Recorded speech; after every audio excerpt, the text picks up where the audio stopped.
Secretary جو سندھ سے تعینات کیے گئے یہاں پر، یہ قمرزمان قائرہ اور بلاول حکم 47 نے کیا ہے. یہ بے ایمان اور چور لوگ ہیں جنہوں نے الیکشن چلایا ہمارا. ان کے خلاف ہم ہر جگہ پر ان کا تدارک بھی کریں گے، فیڈرل گورنمنٹ میں بھی جائیں گے، آزاد کشمیر کی جوڈیشری کے پاس بھی جائیں گے. اور یہ جو بالکل ان کو نہیں چھوڑیں گے، یہ جو انہوں نے کھپے لگائے ہیں نا، آپ کو تو مبارکباد پیش کرتا ہوں کہ آپ نے 24 میں سے وہ جو 1900 ووٹ آپ نے نہیں ڈالنے دیے، اور یہی ہماری انشاءاللہ یہ حق کی فتح ہے. اور اگر جس طرح آپ کھڑے ہوئے، جس طرح شرول کے لوگ کھڑے ہوئے، اس طرح باقی لوگوں پر بھی اگر لوگ کھڑے ہوتے تو آج حالات مختلف ہوتے. لیکن ہمیں پتہ ہے کہ انہوں نے بہت زیادہ بدماشی کی ہے.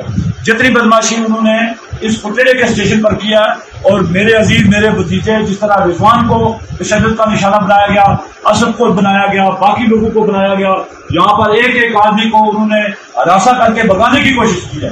لیکن یہ لوگ اپنے اس کاز کی خاطر، اپنے نظریے کی خاطر اور لوگوں کے جمہوری حق کی خاطر یہاں پر کھڑے ہوئے. ہم ان چوروں، لٹیروں، بدماشوں اور بتاخوروں کے خلاف باغ میں ہر فورم کے اوپر، ہر جگہ کے اوپر، چوکوں اور چوراہوں کے اوپر ہم ان کے خلاف جو ہے وہ اپنا احتجاج جاری رکھیں گے. یہ انہوں نے کسی معمولی آدمی کے ساتھ پنگا نہیں لیا.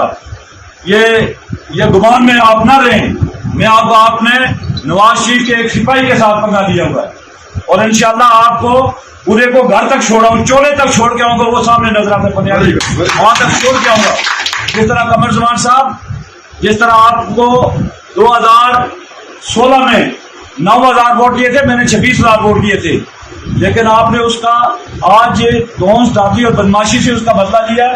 انشاءاللہ یہ بدلہ پھر میں ڈبل کر کے پاجی آپ کو نندرا واپس کروں گا انشاءاللہ. آپ نہ چھوڑیں، ایک ایک کارکن کے ساتھ ہے، تحفظ کریں گے. اس حکومت میں ہم بھی برابر کے اسٹیک ہولڈر ہیں. یہ کوئی یک طرفہ حکومت نہیں ہوگی.